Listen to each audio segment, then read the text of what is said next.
the most haunted painting in the world. The Curse of the Weeping Boy. In the 1980s, a panic seized Great Britain. It started with firefighters responding to yet another blaze, only for them to find that the fire had spared one thing: a painting of a sad-looking boy. Over the next few years, similar cases popped up across the country. It became known as the crying boy phenomenon. And this isn't one of those urban legends that gets passed around at sleepovers. This was splashed across the front pages of major newspapers and even featured on national news broadcasts. But there was no logical explanation for it. So, what is going on? Let's find out. It was October 1982 when William and Helen Standish moved into their new home. It was a gorgeous detached house in Hartlepool, England, and overall, they loved the place. Their daughter Joanne was less impressed. She called it boring. However, she changed her tune after finding a picture in the attic. It was an oil painting of a young boy with flowing brown hair and tear-stained cheeks. He looked like he was about 10 years old, and he was wearing 19th century clothes. There was something about his somber eyes that drew her in. Joan asked if she could hang it up in her room, and her parents agreed. Everything seemed fine at first, but then things started to go wrong. Within days, Joan came down with the flu. Then her puppy, which had been healthy and full of energy, suddenly collapsed and died. Then a fire broke out in the kitchen. Fortunately, the family was able to put it out themselves, and no one was hurt. They couldn't help but think that the painting had brought bad luck to their home. They took it back to the attic, and nothing seemed to happen after that. Then one night, smoke filled the house, and the family was forced to flee. When firefighters arrived, they found the house ablaze. They battled through the flames and saved the lives of the family and their cat. But everything else was destroyed. When the fire was out, firefighters noticed something strange. The one thing that hadn't burned was the painting of the weeping boy. The family was shocked and devastated, not just because of the damage to their home, but because of the uncanny survival of the painting. They contacted the local paper, and soon this story became a sensation. It wasn't long before the media dubbed it the Curse of the Crying Boy. Stories like this were nothing new.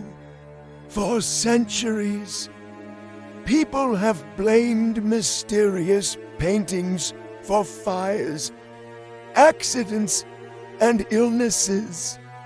Usually, these stories are laughed off as superstitious nonsense.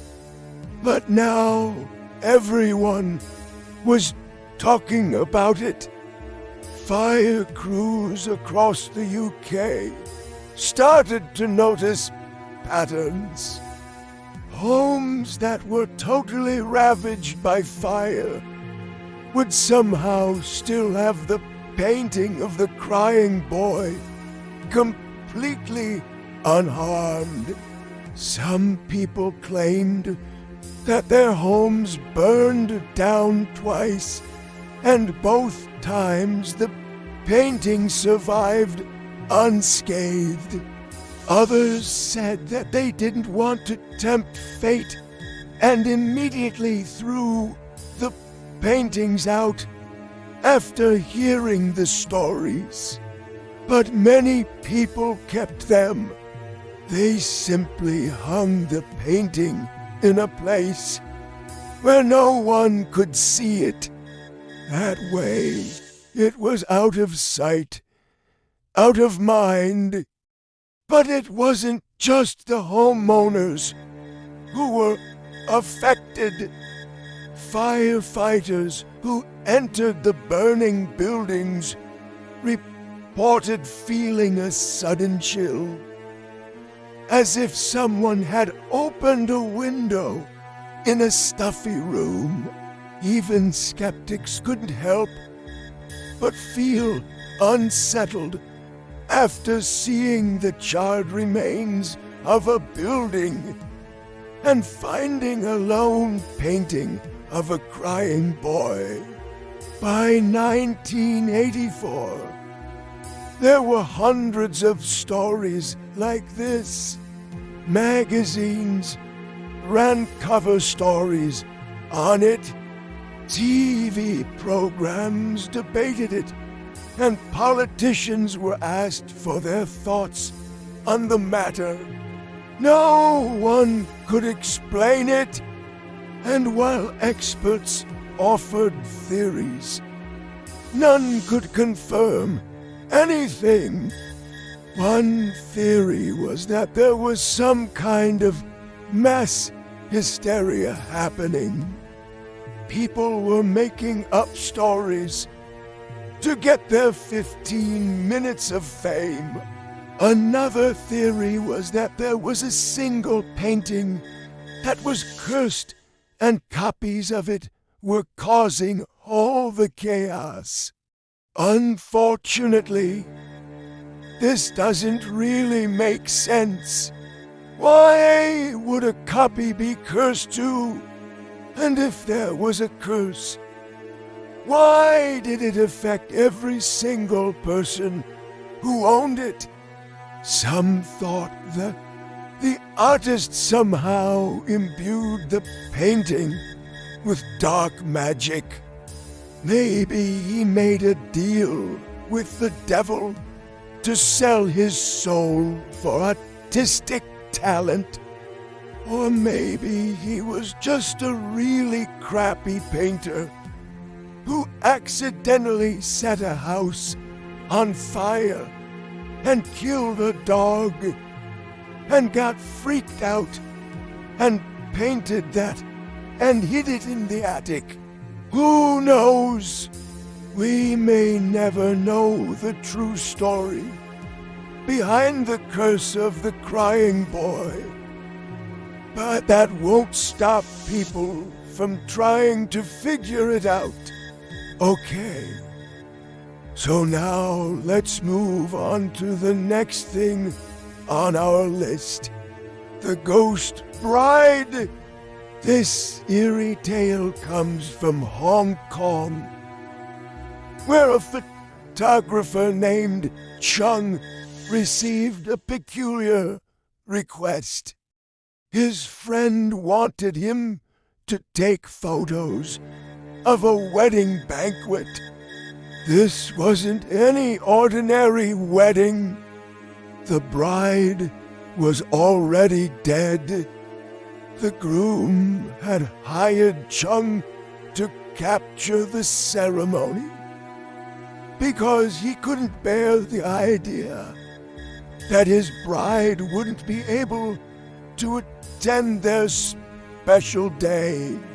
Chung was initially reluctant, but the groom's heartfelt plea convinced him to accept the job. On the day of the wedding, Chung arrived at the banquet hall to set up. He was given a red folder containing the bride's photos for reference, but the images were strangely blurry. As he continued setting up, he saw a woman resembling the photos in the folder. She was sitting alone, dressed as a bride, silently eating noodles. It was odd, but Chung assumed it was the bride's family member. Soon, the ceremony began. The groom walked down the aisle, followed by the bride. But it wasn't the bride from the photos. Instead, it was the same woman Chung had seen eating noodles. As the ceremony commenced, the bride's face remained hidden behind an ornate white veil.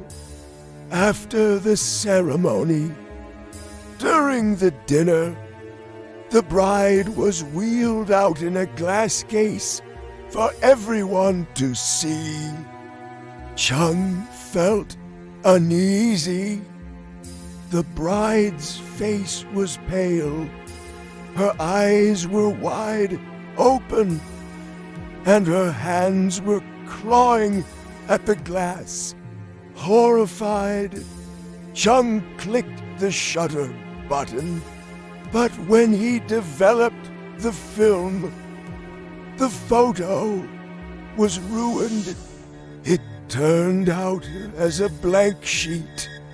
Chung managed to snap another picture during the bride's exit, and this time the image was clear.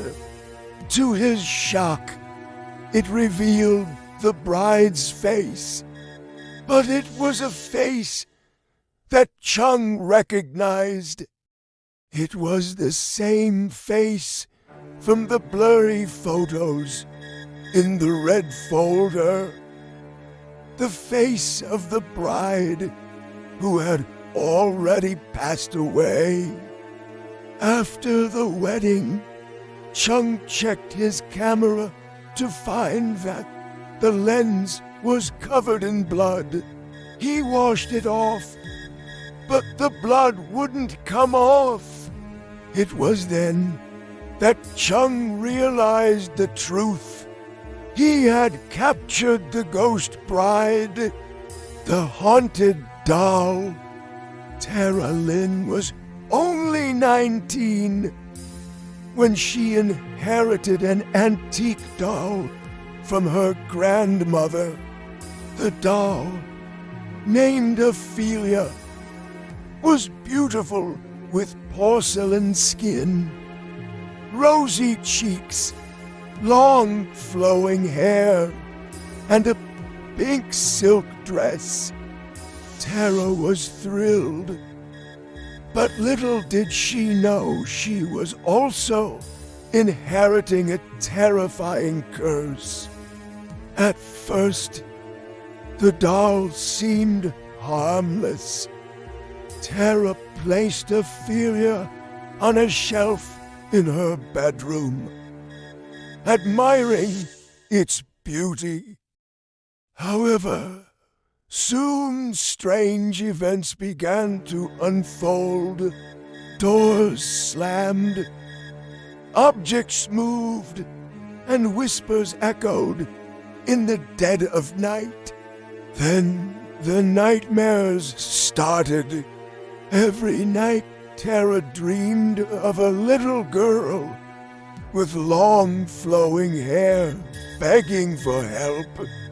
One day, Tara's friends came over and jokingly suggested that they play a game with the doll.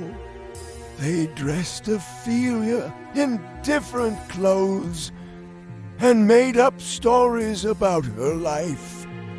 Tara joined in, and as the game progressed, she began to feel more connected to the doll.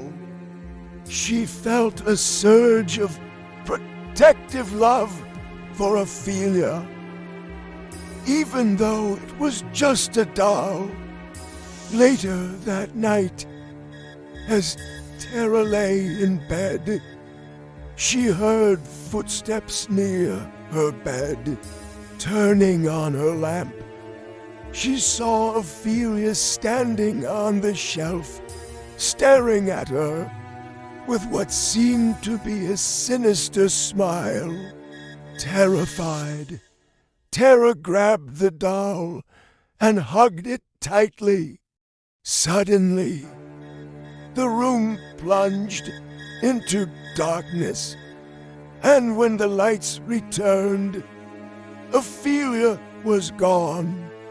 Frantic, Tara searched the room, but the doll was nowhere to be found.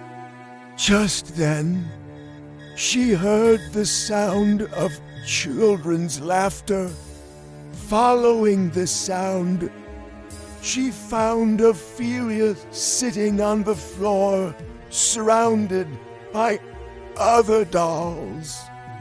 It was then that Tara realized that Ophelia wasn't just a doll, but the spirit of a little girl trapped in the toy. Determined to help, Tara researched the doll's history and discovered that Ophelia had drowned many years ago. Feeling empathy, Tara held the doll and whispered comforting words. The doll's face seemed to soften, and the ghostly laughter stopped. Tara learned that Ophelia's spirit needed to hear kind words to move on. Every night before bed, Tara spent hours talking to Ophelia until one day the doll's face became peaceful. Finally, Ophelia was free. These tales are chilling reminders that the supernatural world often reveals itself in the most unexpected ways. From haunted paintings to possessed dolls, these stories keep us on edge, wondering what other mysteries lie hidden in the shadows. If you enjoyed these scary stories, stay tuned for more spine-tingling tales.